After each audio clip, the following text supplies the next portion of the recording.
کہ یوں کہیں کہ ہم کو قادیاں ملے، ہم کو قادیاں ملے۔ ہے لوگ وہ بھی چاہتے ہیں دولت جہاں ملے، زمین ملے مقام ملے، سکون قلب و جاں ملے۔ پر احمدی وہ ہیں کہ جن کے جب دعا کو ہاتھ اٹھے، تڑپ تڑپ کے یوں کہیں کہ ہم کو قادیاں ملے، ہم کو قادیاں ملے۔ غضب ہوا کہ مشرکوں نے بت کدے بنا دیے، خدا کے گھر کے در سے وحدت خدا جہاں ملے۔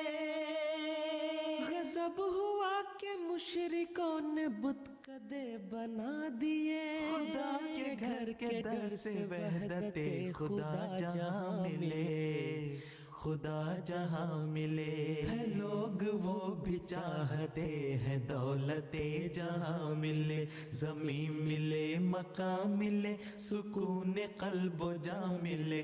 پر احمدی وہ ہے کہ جن کے جب دعا کو ہاتھ اٹھے، تڑپ تڑپ کے یوں کہیں کہ ہم کو قادیاں ملے، ہم کو قادیاں ملے۔ چلے چلو تمہاری راہ دیکھتی ہے مسجدیں، وہ منتظر ہے خانہ خدا سے پھر عزا ملے۔ چلے چلو تمہاری راہ دیکھتی ہے مسجدیں، وہ منتظر ہے خانہ خدا سے پھر عزا ملے، پھر عزا ملے۔ ہے لوگ وہ بھی چاہتے ہیں دولت جہاں ملے، زمین ملے مقام ملے، سکون قلب و جاں ملے۔ پر احمدی وہ ہے کہ جن کے جب دعا کو ہاتھ اٹھے، تڑپ تڑپ کے یوں کہیں کہ ہم کو قادیاں ملے،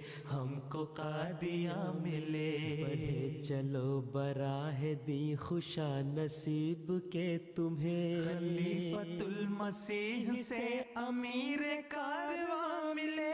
بڑھے چلو براہ دی خوشا نصیب کے تمہیں، خلیفۃ المسیح سے امیر کارواں ملے، امیر کارواں ملے۔ ہے لوگ وہ بھی چاہتے ہیں دولت جہاں ملے، زمین ملے مقام ملے، سکون قلب و جاں ملے۔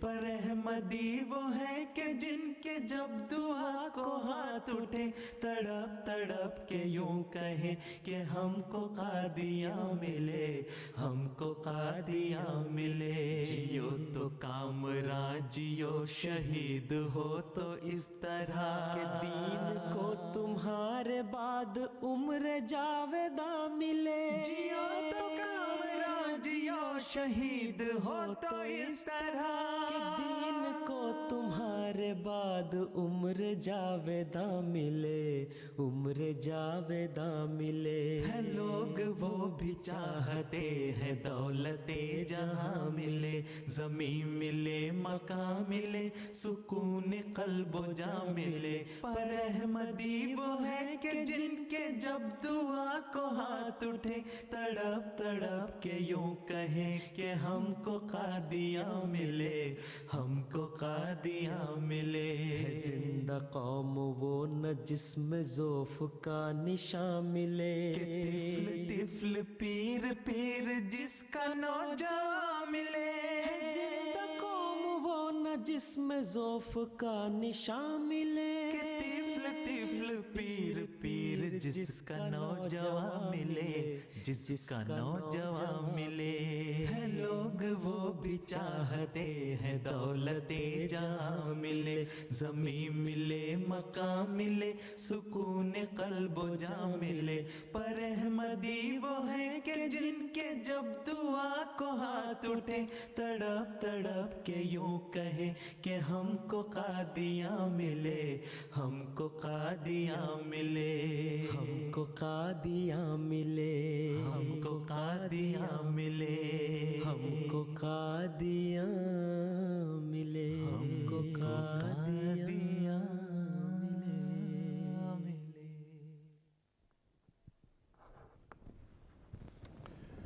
جی ناظرین، آپ زور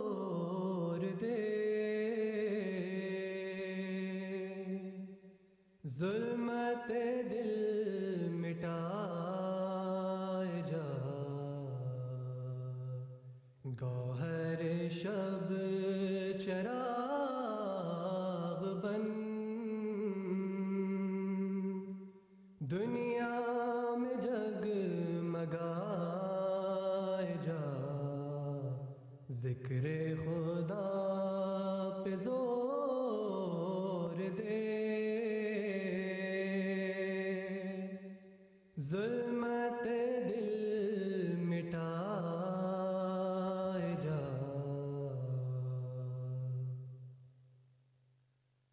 دوستوں دشمنوں میں فرق، دابے سلوک یہ نہیں،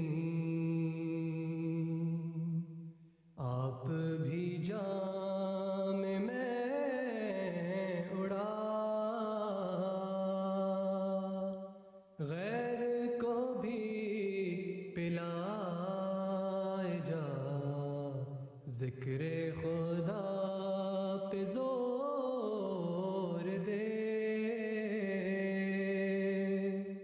ظلمت دل مٹائے جا، جو لگے تیرے ہاتھ سے زخم نہیں علاج ہے، میرا نہ کچھ خیال کر، زخم یوں ہی لگائے جا، ذکر خدا۔ جی ناظرین، پیغامات بہت سے ہیں، فرمائشیں بہت سی ہیں، بھی تمام مدح میں تیری وہ گاتے ہیں جو گایا ہم نے، انتخاب سخن، انتخاب سخن،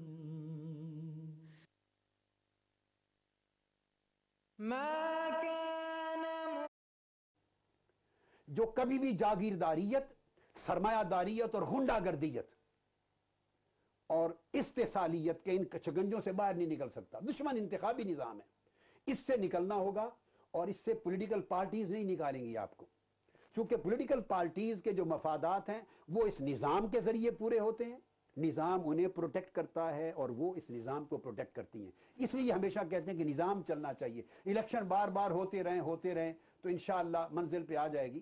منزل پہ گاڑی چلتے چلتے تب آتی ہے اگر کراچی جانے والے مسافر اس گاڑی پر بیٹھے ہوں جو کراچی کی طرف جا رہی ہے، تو پھر سائیوال بھی آئے گا، ملتان بھی، بہاولپور بھی آئے گا، روڑی بھی آئے گا، اور گاڑی اگر جا رہی ہے پشاور اور آپ سواریاں امید رکھ کے بیٹھے ہیں کہ ابھی کراچی آ جائے گا، تو وہ قیامت کے دن تک آپ کو کراچی نہیں پہنچائے گی، ڈائریکشن غلط ہے۔ ڈاکٹر صاحب، پروگرام کا وقت ختم ہوتا ہے، اگلے پروگرام میں آپ سے اور بات ہوگی۔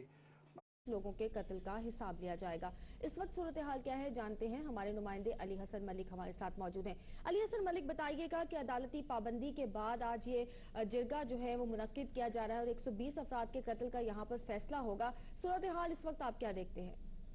ہاں جی، ابھی تک یہ جرگہ جو ہے شروع ہوا، جس کو گزشتہ 4 گھنٹے ہو گئے ہیں، مگر ابھی تک جو ہے اس کا مسئلہ حل نہیں ہوا ہے۔ ابھی تک جرگہ جو جاری ہے، جبکہ یہ اس میں ہزاروں کی تعداد میں افراد شریک ہیں جو اوگا تیگانی اور دوسرے علاقوں سے آئے ہوئے ہیں، مگر اس وقت جو جرگہ ہے وہ فریقین کے بیان سن کر سنے جا رہے ہیں۔ وہاں سے صحافیوں اور کیمرہ ان کو وہاں سے نکال دیا گیا ہے، وہاں بند کمرے میں جو ہے وہ بیانات جاری ہیں، مگر اس وقت پولیس کی سخت انتظامات ہیں۔ یہاں پر 5 تھانوں کے فچ ہیں، تقریباً 200 کے قریب پولیس نفری ہے، پھر بھی یہ جرگہ گزشتہ 4 گھنٹوں سے جاری ہے۔ جی ٹھیک، علی حسن ملک، یہ بتائیے گا کہ 7 سال کے بعد یہ جرگہ دوبارہ ہونے جا رہا ہے، کیا اس کا وجہ کیا بتائی جا رہی ہے وہاں کے مقامی لوگوں کی جانب سے؟ اتنے عرصے کا گیپ کیوں ہوا ہے اس مسئلے پر؟ ہاں جی، مسئلہ یہ ہے کہ یہاں کے جو 7 سال میں پولیس نے یہاں پر کوئی بھی گرفتاری نہیں کی ہے۔ میں آپ کو بتا چلوں کہ اس وقت 120 سے قریب افراد جو ہے وہ قتل ہو چکے ہیں، مگر پولیس نے اس وقت